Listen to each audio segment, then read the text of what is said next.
Welcome back, family. It's your boy Seth Garu Baxter on the Seth Garu podcast show at MakersBar, where we're creating 1 million leaders today for tomorrow. And I'm extremely pleased to have as my guest, as a returning guest, one of the first guests I've had in starting my podcast career. She is an author, she is a speaker, she has many different business endeavors that involve public speaking and assisting women in their professional lives. But in her latest endeavor, she has chosen to utilize her author skills in a book, A Ball and a Chance. And hopefully you're able to see that. I am I'm beyond the moon when I thought that I could get her on there on our show to talk about her book and her journey on there, catch up with some things that have gone on in the past, but again, more importantly, focus on the book and what this means to her as an author, some of the experiences that I've had in her and my private conversation as far as the signings and so forth. So we're going to delve into that journey today with our special guest, Angela Lewis. Angela, thank you so much for being with me again today. I really appreciate it. Seth, I'm so happy you reached out. I'm so excited to have this conversation. A lot has happened in the past year or so. I'm really stoked to hear. So give us a little backstory again for some of the folks who might have not seen you the first time as to your origin story, where you hail from and what brought you up to your current day.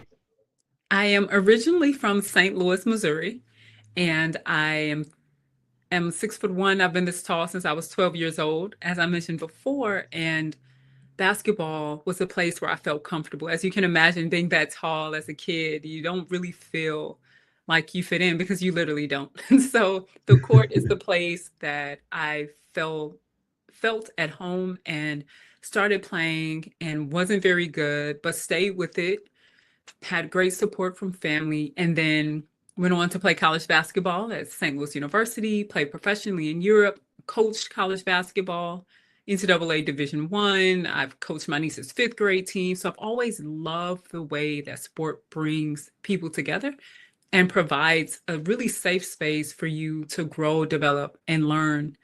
And so from there, I started speaking. You know, as a coach, you're always asked to speak and inspire. It becomes a part of you.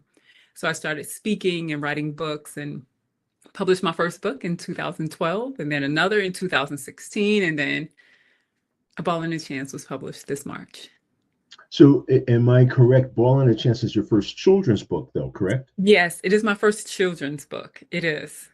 So I'd And like to delve into that in just a little bit. And yes, so your first two books, just so people get familiar with you, your first book was titled what? The Game Changing Assist: 6 Simple Ways to Choose Success. All of my books have sports titles and themes. It's just a part of me and how I understand the world. So the first book is The Game Changing Assist: 6 Simple Ways to Choose Success. My second book is Post Moves: The Female Athlete's Guide to Dominate Life After College. And then the third book is A Ball and a Chance. Now, in talking to a couple of different authors, the process itself is a process. The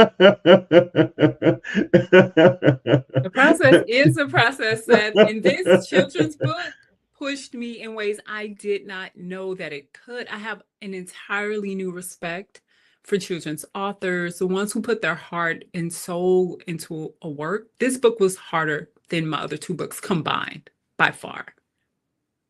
Why is that? Because not only do you have to figure out how to write the story, you have to write it in a way that's simple enough and engaging enough for children. And you combine that with illustrations. So it's less words, and the illustrations have to say some of the things for you.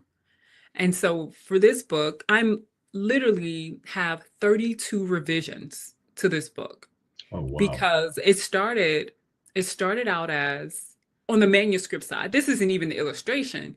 On the manuscript side, I started with it sounding like a typical story. And then Destiny went to play basketball. She was very tall. She didn't feel comfortable.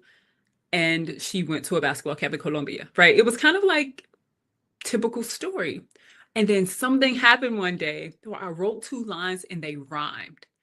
And I said, oh, that's good.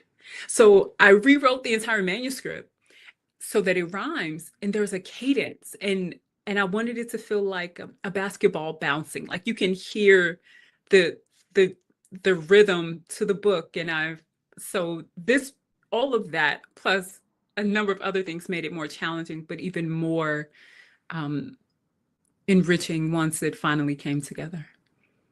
And Destiny, is that you as a little girl, or is it maybe you representing other young girls that feel kind of different or unique, and you just want to give a voice to some of their experiences? Who is Destiny? You know what's so funny, Seth? Destiny is this little girl that I created based on some of my experience, other young people's experience, but Destiny represents really all of us. For Destiny, she just happened to be tall, right? I'm tall, Destiny's tall, there are other tall girls. But everyone has something that maybe they don't necessarily feel like they fit in. Given what's happening with women's sports and the emergence of women's sports, we're seeing more really tall girls. So I felt like this book was very timely. And Destiny's experience is very common to everyone's experience, whether you play basketball or not. So, this is going to sound kind of simplistic, but I just remember asking a childhood friend. We were in eighth grade, and her name was Terrell. Now, it kind of sounds masculine, but that was her name, Terrell, and she was taller than everyone in the eighth grade. Mhm. And you know what the bad thing was? The mean girls used to call her Sharkhead. Wow. I I didn't wish see I that one hadn't coming. laughed at that. I wish I hadn't laughed at that because we became good friends when we said that. But Wow. but Angela. So I just remember because the women in my family were what we always deemed, and this is really asking this question sincerely, were regular height, so to speak. Mhm. So I remember in eighth grade, Terrell, and she played basketball in high school later, but I remember asking her later, my brother and I, how did you get tall like that? Because it was so beyond our Yeah. comprehension that girls can be tall. Like it didn't seem, except maybe when we were 4 and 5 and 6, when we didn't really think about it. But you get in eighth grade and you're seeing the girls and recognize, and then you see this tall girl. You're kind of you dumbfounded, Yeah. and so we had to do that. But in seeing, we remember, my brother and I both, we've talked about it, being her friend and some of the challenges he went through being a tall girl. So we asked her, how did you get so tall? And then we asked her, how do you feel being tall? And Mm. I never thought, I really didn't think about it at that time, because when you're kids, you don't necessarily think about how those things can impact or influence a young person's experience. So I remember her saying this to me, and I want to pose this to you. She said, "It's really different." That was the best way she could describe it. She said, "It's really different." And so my brother asked, "Is it different bad, different good?" And she said, "It's just different. There's good stuff and there's bad stuff." How was that for you? It was different. I love that. Yeah. I love her answer because I'll give you an example of something so silly and small, but it's very different. So if you're at a basketball game or if you're out somewhere and you go to the restroom, I'm 90% of the time taller than the top of the stall. Like, it's just weird, right? It's like I can Yeah. see over and who's waiting. Okay, let me just do whatever and get out of here, right? Like your head is above the stall, so that it's just different and can be weird at times, and you can't hide anywhere. You have a bad day, you don't feel like you bounce, you Yeah. just want to like put on a hoodie and kind of, but you always stand out, always stand out. But when you find your tribe, when you find those That's it. other women, then you don't feel as different anymore. And Yeah. then you try to live in those spaces that celebrate you, and no one's going to look at you like, "Ooh, you're so tall." It's just no, we're here. This is who we are. Yeah. So that's part of Destiny's challenges. Tell us about Destiny, the character in the book. This character development was I've never done character development. So Destiny, mom and dad Her mom's name is Denise. Her dad is Anthony. Together they make Destiny. Destiny. Oh, I dig that. Oh, But that's really I cool, never, Angela. thanks. In I the like stuff early, like that. yeah, all of it was super intentional. And Yes. in the early manuscripts, her parents' names were listed. But after doing more research around children's books, there were just too many names. It would be too confusing because there are other kids' names in the book that she meets later on. So I needed their names, not her parents' names. So mom and dad are only their, but her parents are Destiny, or I'm sorry, Denise and Anthony. And she has a brother who's not even in this book, whose name is Anthony Jr. So his nickname is AJ. So Destiny is very tall. She, feels uncomfortable, but really enjoys playing ball, but feels a bit alone at school. At school, she feels alone. At home, she's super loved. And she has an aunt who played basketball and coached. And her aunt and her mom, so her aunt and her mom are twins. This is not in the book. This is literally just all these The stories I manuscript. Oh yeah, created, I love this. This is it. right? This is the process that is the process. Yes, because okay. So her aunt, this is in the book. Her aunt is living out of the country in Colombia, and her aunt's like, "Hey, I'm doing this basketball camp in June. I think you should come." And Destiny says, "Well, I'm a little afraid." Actually, I should just read the lines because I think Please do. it'll Please make do. more sense. Ooh, that was not part of the plan. Okay, we'll keep going. So here's one of the turning points in the book that's worth reading. Um, The next day, her aunt called to say, I have a basketball camp in Colombia in June. I'm sorry, I have a basketball camp in Colombia soon. Will you come with me in June? Destiny replied, I want to go, I really do, but I'm a little nervous too. Her aunt smiled and said, It's new, it's hard, it's possible. With courage and heart, you'll be unstoppable. Oh, I like that. And that's the mantra that Destiny says to herself throughout the book. So on the next page, I'll read two more pages if that's okay. Because Absolutely. Destiny packed her suitcase tight, shoes, socks, shorts, all folded right. She took a breath, her dreams in sight. It's new, it's hard, it's possible, she whispered that night. And then I one love more. that. Destiny and her aunt flew high, above the clouds, across the sky. She hugged her ball, her eyes so wide. It's new, it's hard, it's possible, she said with pride. Oh, I And really so like that. that is like the mantra. Destiny is like so much of how we feel about ourselves is what we say to ourselves. And I wanted this book to give kids an opportunity to rewrite the narrative if they think things that are new are too hard or like I can't do it because it's new. No, it's new as hard as possible. With courage and heart, you'll be unstoppable. So Destiny is on this quest to be unstoppable. And she believes it and knows it because she has an experience that really early on that showed her that she could be unstoppable. Mm. And then she And helps so, other kids do the same.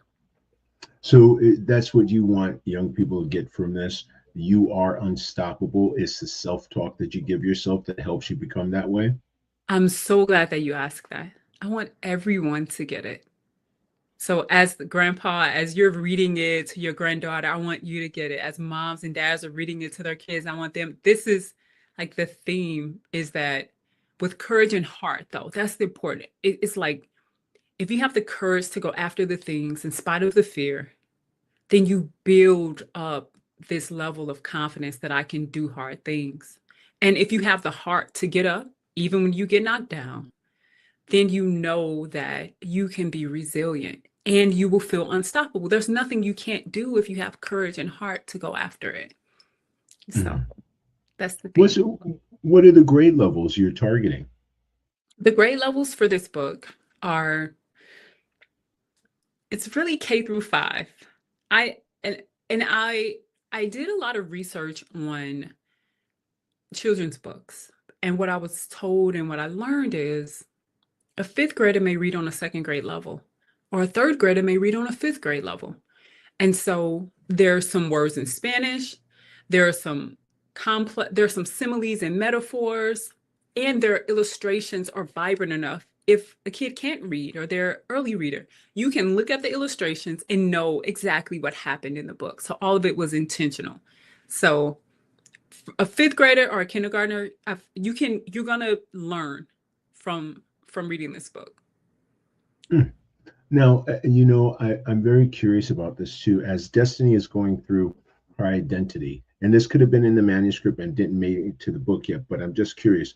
As she's going through this, when does she discover this kind of different thing? About what age? Okay, so in this book, she's the same age. She's in school, then she has this summer experience with her aunt, and then she goes back to school at the end of the book.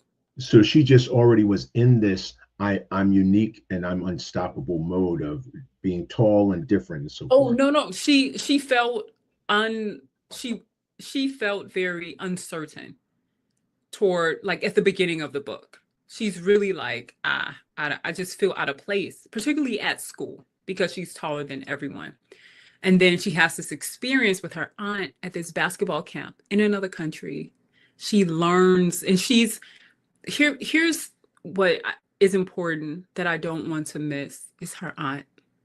Her aunt is a key figure in this book, and her aunt represents everyone that opens the door of possibilities to us. Her aunt gave her the chance. Her aunt gave her the chance. Her aunt is the coaches. So her aunt represents the coaches, the people that work in youth programs, the ones that take kids on college tours, the ones who travel with kids abroad. It gives them, and they provide a safety net for them to try something new and to develop that sense of knowing that they can be unstoppable. Destiny doesn't get there alone by saying a mantra. She's there, she's nervous. Her aunt like, hey, Destiny, it's okay. I want to read this one page that I think please answers your question a bit more, or speaks to what we're talking about. So at camp, Destiny met kids who were ready to play ball: Amaya, Luciana, and Paul. Hola, they said with grins very wide. Destiny froze and stepped to the side. Her aunt came close and calmed her fear. In Colombia, we speak Spanish here. Hola means hi, so give it a try. Wave to your friends. Girl, don't be shy. So her aunt gave her that safety net to try this new thing, to meet new people, and it calmed her. So there are people in our lives who calm us and give us the chance. So it's not only about Destiny. That was like part of the character development. It's not only about her. It's actually about the people that open the doors, that ensure that young people learn how to feel good about themselves and have the tool, and they then pass that on. At the end of the book, Destiny, I can't give it away. You have the book, so you know. But there's something really special that happens as the book closes out that is a direct reflection of what her aunt did for her. And that's the ripple effect that occurs. So it's very deep. It's a children's book, but this is so deep. It's so layered. I can get that from it. It's so fascinating that you chose to emphasize on the aunt of that. And even though Destiny seems to be the main character, what you focused on is some of the supportive characters that the main character couldn't go on their journey, couldn't become who they are without the support, pardon me, of some of the supporting characters and what their roles are. And that is something that we play in each other's lives. And so that's a significant thing to touch on, because for the children who read it, they'll see themselves as Destiny.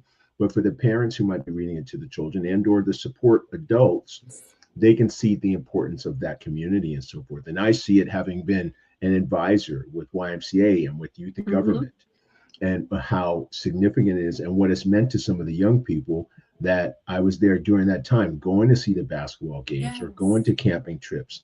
That's a significant. And then not just to highlight this area, but she being a young girl of color, being a Black girl, to have support around her to be able to go on and say, I'm unique and I'm unstoppable.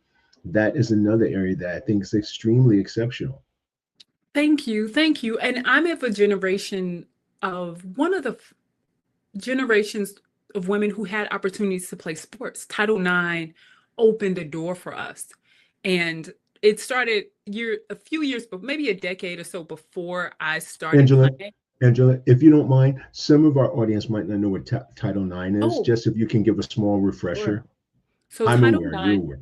Title IX was a law that says women and girls have access to the same educational and sport opportunities as boys. There was a time when there was only a boys' college basketball team and no one cared about the girls, or it wasn't mandated. And so it mandated that if you're providing scholarships for men's basketball players, you have to provide scholarships for women.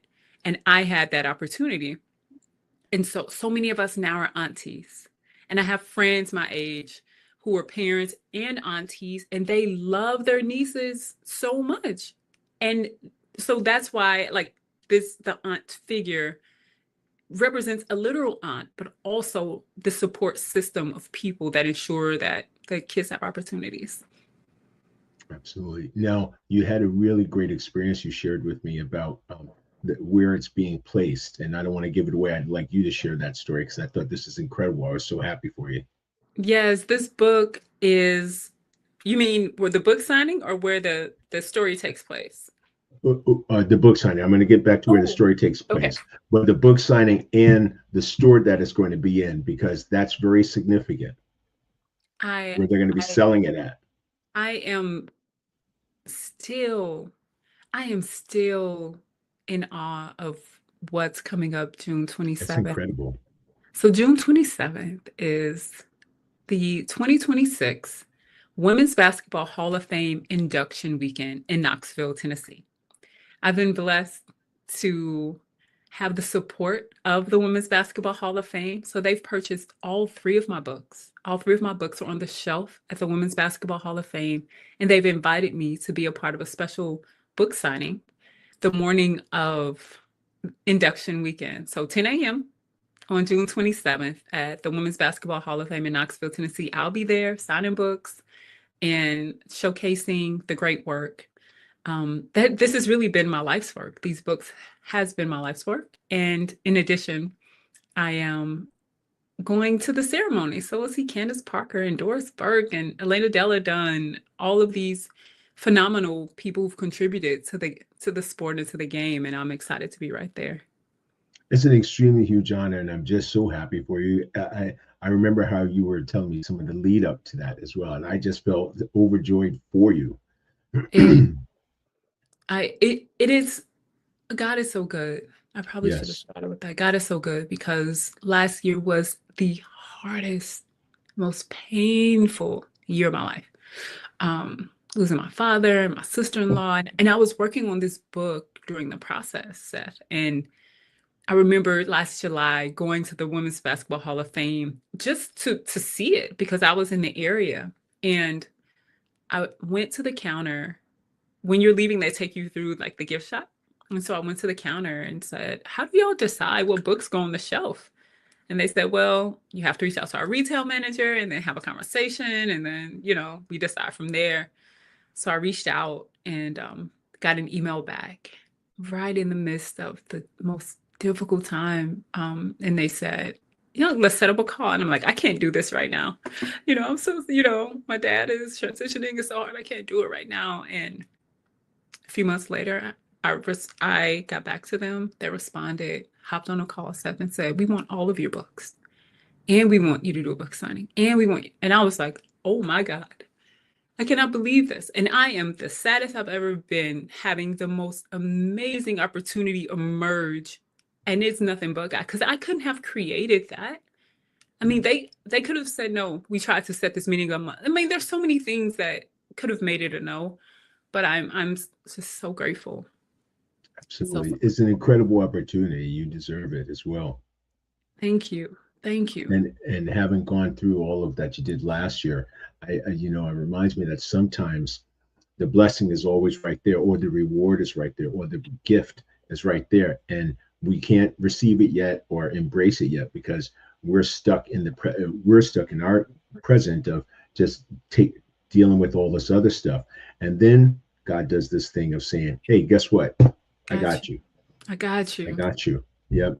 I think Yeah. that's so true, and it couldn't be more appropriate to be able to say, sometimes that's the best way that he works, because we need it during those times. Because it's one thing you can go through the trying times and you get through it, but it's another thing when the blessings are right there as you're going through it. 100%, 100%. And I think I did not mention how this book came about, and that's a really important part Yes, of please. this conversation. I was asked to speak on a panel at the Boys and Girls Club where I grew up playing basketball. Matthews Dickey Boys and Girls Club in St. Louis. Shout out to Matthews Dickey, North Side. And it was a day to promote literacy. And they asked me to come in to speak, to talk about the other books I've published. Well, Seth, the event organizer, tells me about the event, and she says, we've looked at your other books, but we can't highlight your books because this is an elementary school event and your other books are too advanced. And I got off the phone with her and said, okay, well, I need to write a children's book. Like, God just placed it on my heart. All right, let's have to write a children's book. And I was like, I've never done this before. But I published other books and I figured it couldn't be too hard. I was wrong. It was much harder. However, I started thinking about what's the story I want to tell. So this wasn't like, this book was given so much thought and so much love. I said, what do I want them to know that I wish I would have known? Because I grew up around the corner too. And so the themes of this book that emerged are, one, you take wherever you're from, wherever you go. There's a St. Louis arch. You see it right here. There's an arch on every page. I am so St. Louis. I live in Dallas, Texas now. I've lived in Germany. I've lived in Colombia. I've lived in Milwaukee. I've lived in Cape Girardeau. Like, I've lived in different places, but St. Louis is always with me. And so I wanted them to know that you can leave home, but home never leaves you. I wanted them to know the world is their opportunity. That's why she takes an international trip. And that's why there are, I think, 4 illustrations in this book where she has a passport in her hand. That is intentional. I want kids to say, what is that? And how do I get, like, why does she even have that? Or for parents to say, look, you have this, which means you now have access to a lot of places on the world. Like, the world is bigger than your hometown. And then the third theme, of course, is the aunt. Like, there are people in our lives who give us a chance, and we often don't always recognize their presence because they're not at the center.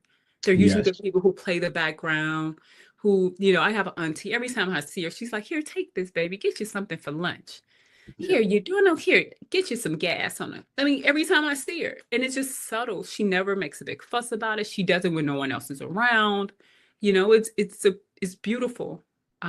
Those people we have to celebrate.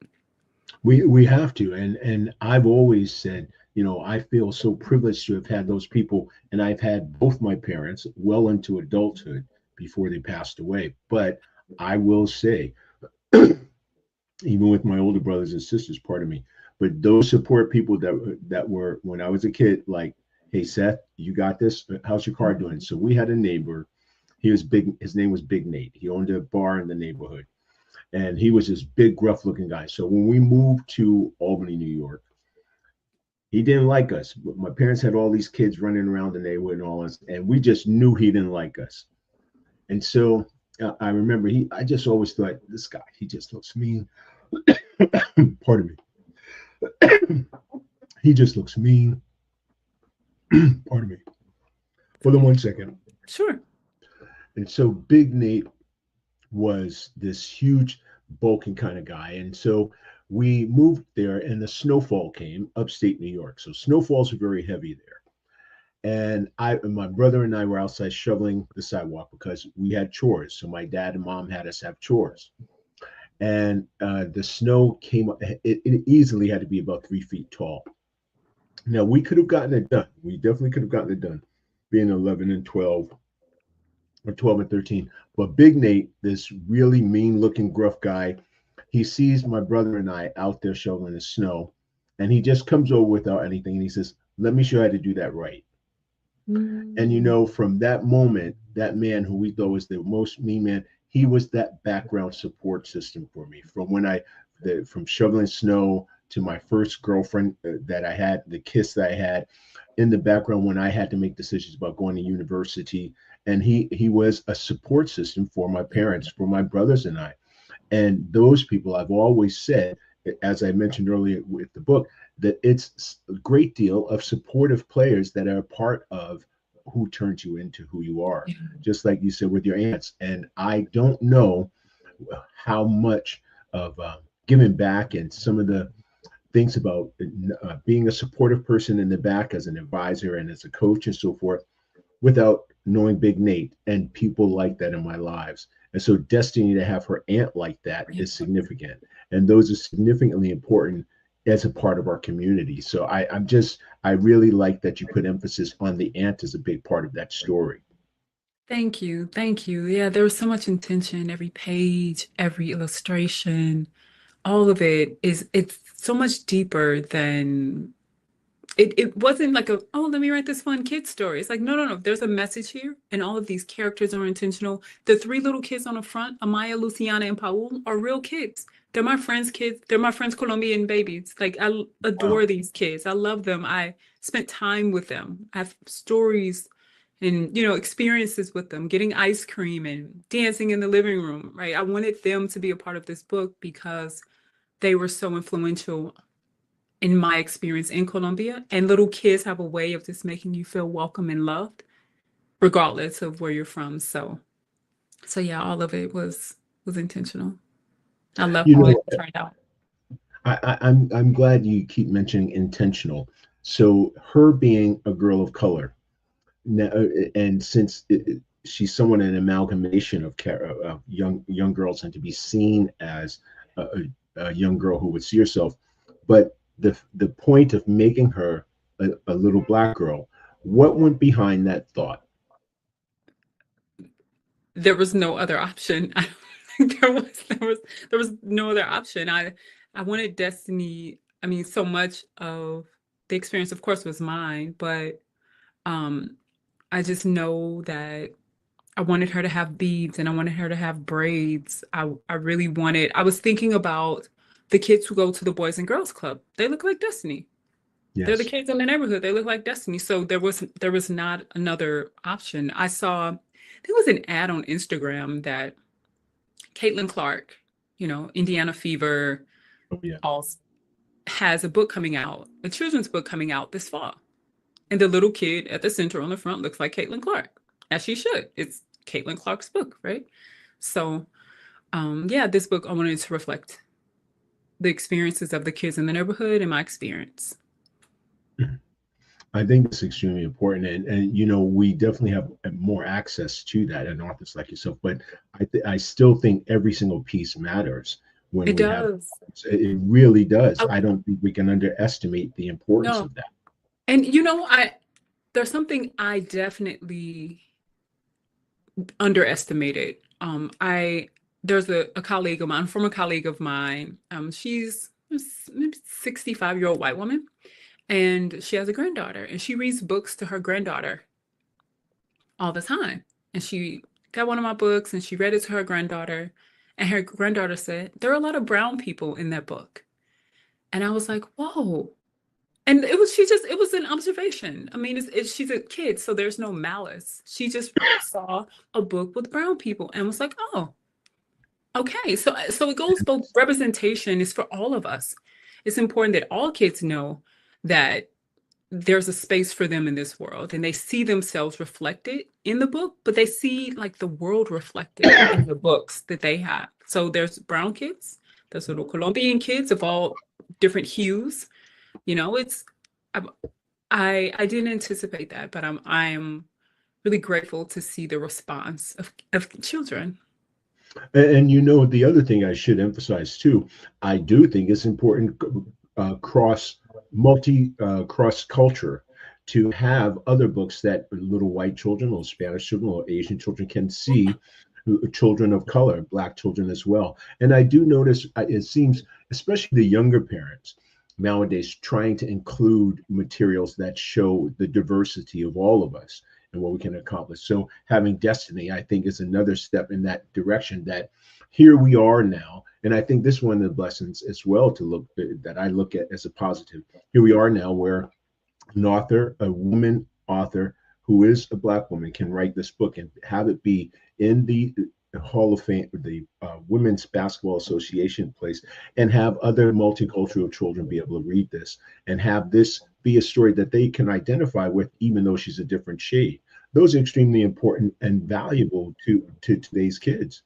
100%, because there's nothing in the book about being a Black girl. It's not like, oh, black girl, anything. It's Just a girl. she's a kid who happens to be tall, who's trying to find some friends, and her auntie helped her find them. I like that. Now, you didn't mention too much of her mom, and I didn't hear too much. Tell us about her mom. So her mom and her auntie played college ball together. They're twins. And so they played college basketball together. And her mom is incredibly supportive and affirming and really, really loves being a mom more than anything. I mean, her mom is like my mom, right? When I thought about her mom, I thought about my mom, right? My mom wanted to be a mom more than everything in the world. And my brothers and I are her greatest joy. And so she's super supportive. She very affirming, and she always tells Destiny to go for it. Always tells her to go for it. My very first my very first flight on an airplane was to a basketball camp. Alone. I went alone from St. Louis to Chicago to a basketball camp because my mom was like, baby girl, go for it. So I wanted Destiny to be on a flight in this book. That was important to me. I was 16. I was in high school. But I wanted Destiny to be on a flight and go somewhere for the game because I would look, if they were playing ball on the moon, I would have found a way to get to the moon. I drove to the Final Four in Phoenix. Like, I will go places for some basketball. And I wanted to, like, for that to be a part of. But her mom tells her to. Her mom never says, no, don't go. It's too hard. It's too scary. It's like, no, go try it. So that's the spirit of her mother. And her dad, what does her dad do? Her dad is incredibly affirming as well. He doesn't say a whole lot, but he always shows up. He doesn't give his opinion about everything, but he was at the one. I'll read this page that I think sums up her dad. So when Destiny got home, she couldn't wait to share all the stories from her adventure there. I played ball, learned Spanish words, and tried something new. Mom smiled, Dad winked. Destiny, we're so proud of you. And so Destiny and her dad have this thing where he'll just give her a wink and she knows that, like, you got this, the wink of confirmation that I believe in you and I'm here for you. He's not going to do a lot of hoopla, but he's always going to show up. And that gives her so much confidence. I really just like that. It's just really cool. Are you planning other Destiny books after this one where it's showing some of her journey? Of course. Oh, I saw those eyebrows. I saw the eyebrows. So that must mean we're going to hear more from Destiny. Yes, this is the beginning of the Bounce with Destiny series. Bounce with Destiny? You see what I did love there? That. You see I that? love, yes. Oh, I dig that. Oh, Angela, I dig that. Bounce with Destiny. Oh, I really like that. Yeah. So, what can you tell us about that? Nothing yet. Angela. We're going to do another one a year from now. This one just released. You're taking me too fast. Let me get to the Hall of Fame.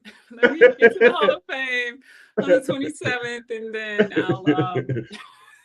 I'll be. I just like the way you said that. So what can you tell us about that? Nothing.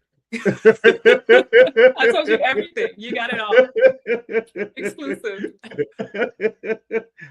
I really like that. Now, I gotta say, in your professional basketball career, I'm just curious. What would you tell the little girls now about that sport and getting into it? There's so many more opportunities now. Go for it. I think it's more competitive, but more girls are dropping out. So there's more opportunity. So if you can just withstand the really hard times and hard moments, oh my gosh, you're going to have so many opportunities because there's literally more spots available. You have the WNBA, which expanded already, which is expanding even more. You have the Unrivaled League. You have the WPBA, is a league based out of California. You have the Upshot League. You have the women's, it's the ABWA, yeah, American Basketball Women's ABWA. That's not what it's called at all. It's WABA. Yeah, Women's ABWA is, Association. yeah, Women's American Basketball Association, WABA. And then of course there's still the international opportunities, but I say go for it. And then if you're someone who wants to stay around the game but doesn't want to play, there are more opportunities not playing than playing. So stay around the game. There are tons of opportunities there because you need marketing people, finance people, operations people, media. You need all of that. So just stay looped in. Curious when you said, pardon me, they're dropping out. Why are they dropping out? You mentioned slightly about is it the rigorous training or is it the hazing type of atmosphere, or what do you think is happening there?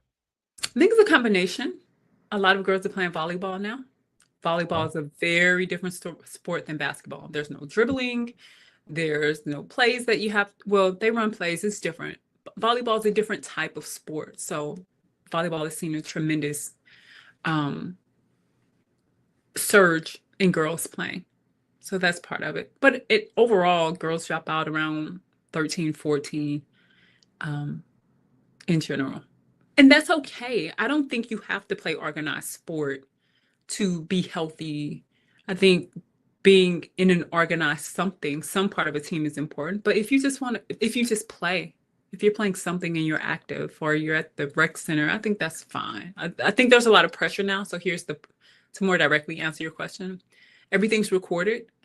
There's a lot of pressure to perform, and it's becoming more costly to pay youth sports. It is insane. Some of the amount that it costs to play on a team and then to travel and for tournaments and for training, it's a lot. So I think all of that combined makes it not as appealing, and understandably so for some. For sure. Is it still a lucrative, or actually, maybe the way I'm phrasing this, it seems now it is a more lucrative career path, or at least within grasp, considering the percentage that do get in, but that women's professional basketball, it seems like now is a greater time to get into it, considering Caitlin and Clarissa and some of the players that are there. It seems now this is for a young girl who has hopes of playing basketball. This is a better time for her to get into the sport. Am I correct? This is the best time it's ever been in terms of financially. Women's basketball players make more money now than they've ever made, than we ever dreamed possible for them. Ever dreamed possible. So is it just through sponsorships or the professional playing as well? Salaries? That's a really good question. It's a combination. You have personal brand deals, which never really existed before because now you have social media and being able to control your own brands. Salaries have increased in the WNBA 400% with the new signing of the collective bargaining agreement, which was really intense. And the incoming salary, I think, is like $500,000 for rookies. Like, it's way more than it's ever been. Max deals are over $1 million per year. So Asia Wilson has an incredible deal. Aaliyah Boston has an incredible multi-year deal of over $1 million per year. So that never existed before. They'd be lucky if they made, 300, 400,000 in a career, let alone a year for a season that's not, 12 months here in the States. So and I had heard that. I'd heard that it was significantly lower than men who play basketball, but I didn't know it was such a wide gap in that sense. So it makes sense. Oh, wow. Yeah. Well, and what the other thing that raised the salaries is the media rights deal. When media is actually helping to get more eyeballs on the game, when media buys in and actually streams the games, then you can get more sponsorship that way. So that's part of the reason the NFL is such a profitable league. The NFL It's very, very profitable because they have such great rev share deals and media rights deals that allow the franchises to be profitable and constantly increasing their value. So I And think the now women's side is just now that's what I was going to ask. seeing that. Yeah, So women's basketball league is seeing that as well now. they are. And there's been tons of investment. You look at a franchise like the Las Vegas Aces, they've won 3 of the last 4 championships in the WNBA. Well, they had investment where they built their own facilities. It was unheard of for women's WNBA teams to have their own practice facilities, their own locker rooms, their own training, like one that's customized for women. There's a nursery, not nursery, but there's a play area there's a family area is what I'm getting at.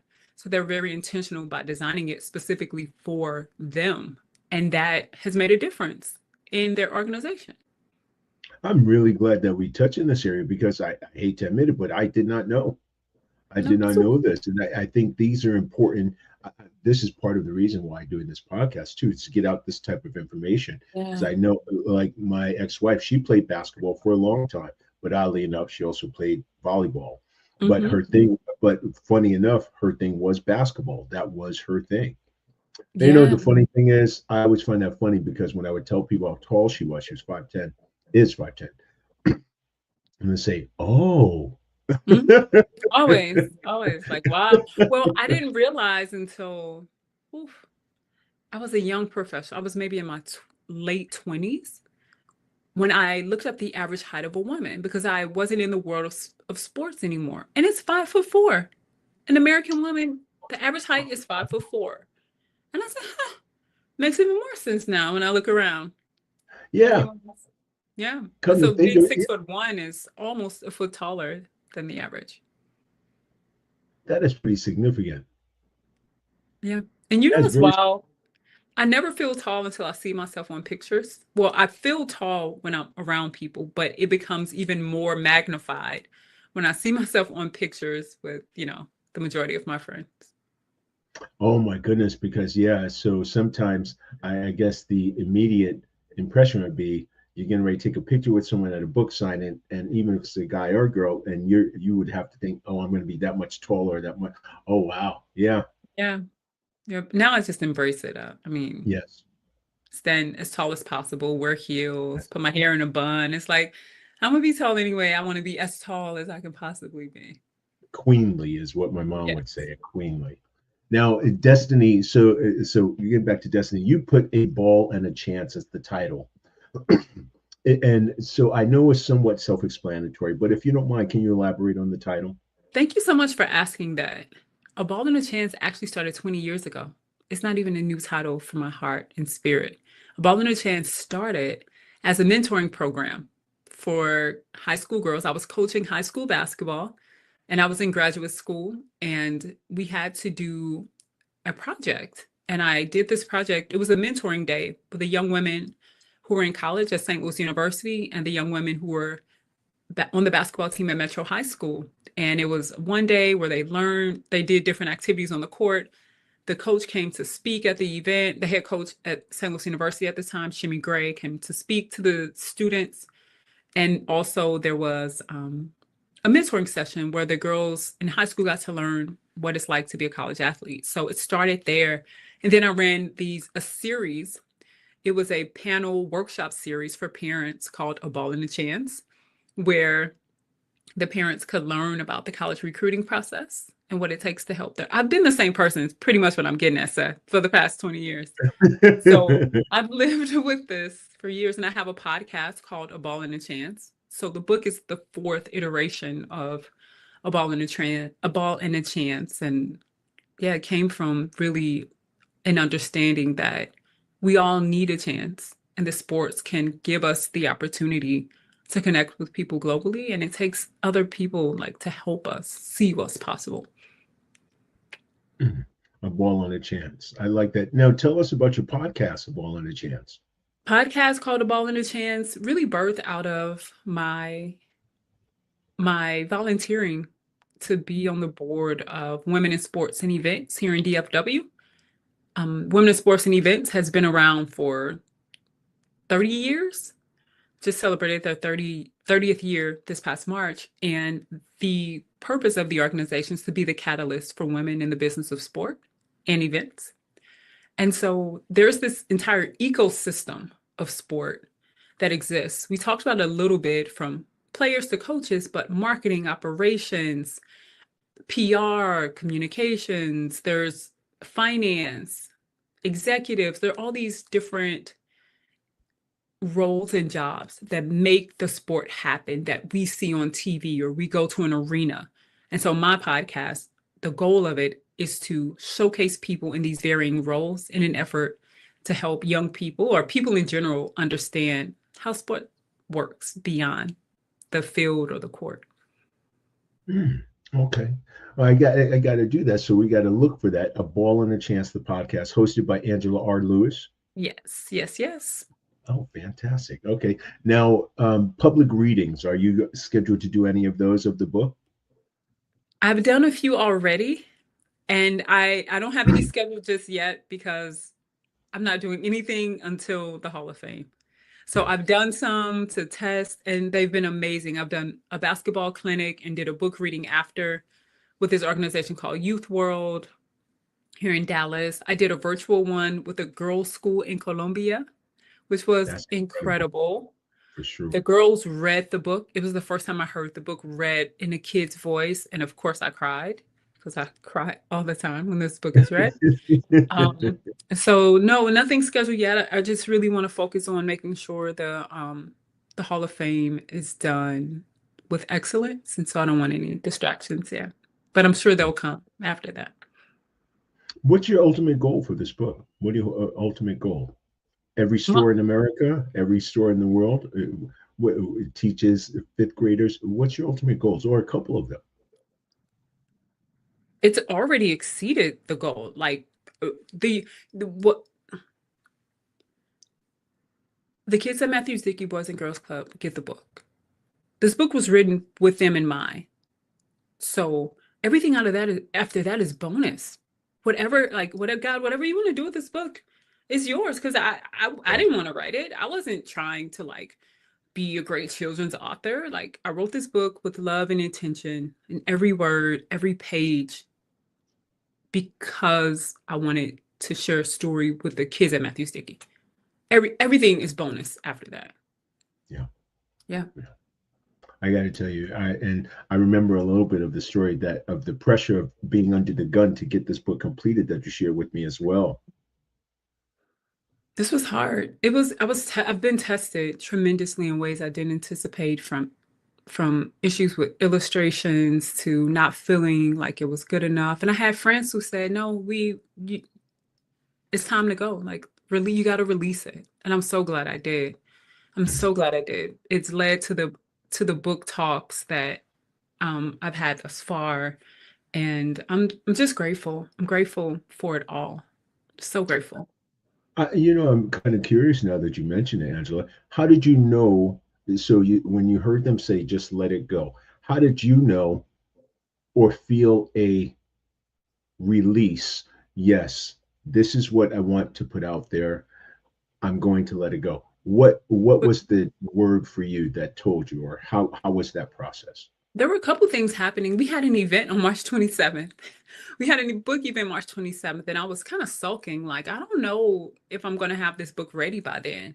And I really didn't want to disappoint what we had planned. And I knew at least a few people would be there, and I wanted to have something in hand to show them, or for them to see. So when they said, it's okay, like, it's good enough, this is really good, I stopped second guessing myself and said, okay, let's do it. And what I know from publishing other books, and you can always go back and edit. I was just overthinking. I had to get out of my own way to make sure that it was ready. Oh, so you kind of you did come to a conclusion. This is ready. I'm going to put it out there. Put it out there. And if there's any issue, this is just the first. This is just the first one. Well, there are so many iterations, but this was the first one that was in the hand of consumer, like in the hand of people. And I have a friend who always talks about the iPhone. It's like, you don't still have the iPhone 1. They had to create the 1 to get the 2, to get the 3, to get the 17. So even if this was like the first public version of A Ball and a Chance, I knew that I could go back and make it better. Which is what I have been doing, which is why I'm waiting until the Hall of Fame to release anymore. Fantastic. Is there anything else you want us to share, or you want to share with us or to know about? I'm open to speaking to students virtually or in person to do book readings. If there are author events, I'm happy to share not only how this book came about, but how all three, they're three very different processes. And so I also want people to know, tell your story, share the stories that are on your heart. If you have been thinking about writing a book, do it. I could have never imagined. I will tell you this, and I know this with 100% certainty. If I didn't write that first book in 2012, I wouldn't be doing a book signing at the Hall of Fame, Women's Basketball Hall of Fame this year, because I wouldn't have had the confidence that I could make this happen. The only reason I knew I could pull this off is because I've done 2 books before, and this was still harder. But my point is, just put your work out there. Just put it out there. Go for it. Yeah. Go for it. Well, I got to tell you, Angela, I just always enjoy speaking with you. I'm so pleased and honored you took out the time to share with us today. And A Ball and a Chance, the book, children's book by Angela R. Lewis. Congratulations on all of it. God bless. Thank you for sharing it with us. And thank you for reading. So you gave us some little specific readings too. I really appreciate that you did that. That's pretty cool too. So it's the first for my program that you did that. So thank you for that. You're welcome. You're welcome. Thank you, Seth, for the invitation, for always being so open and asking such thoughtful questions. I've really enjoyed our conversation. Me too. I always do. I'm looking forward to the next ones. And I am looking forward to what's going to happen next with Destiny when that time does come.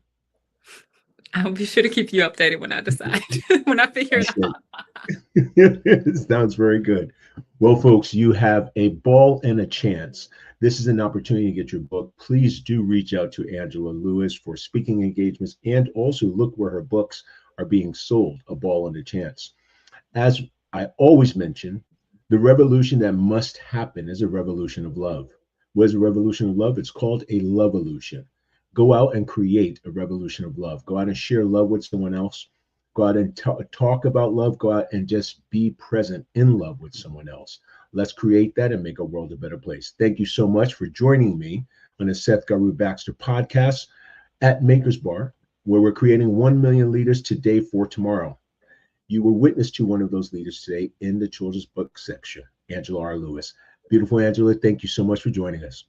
Thank you. Thank you so much for having me, Seth. Absolutely my pleasure. Take good care. Bye.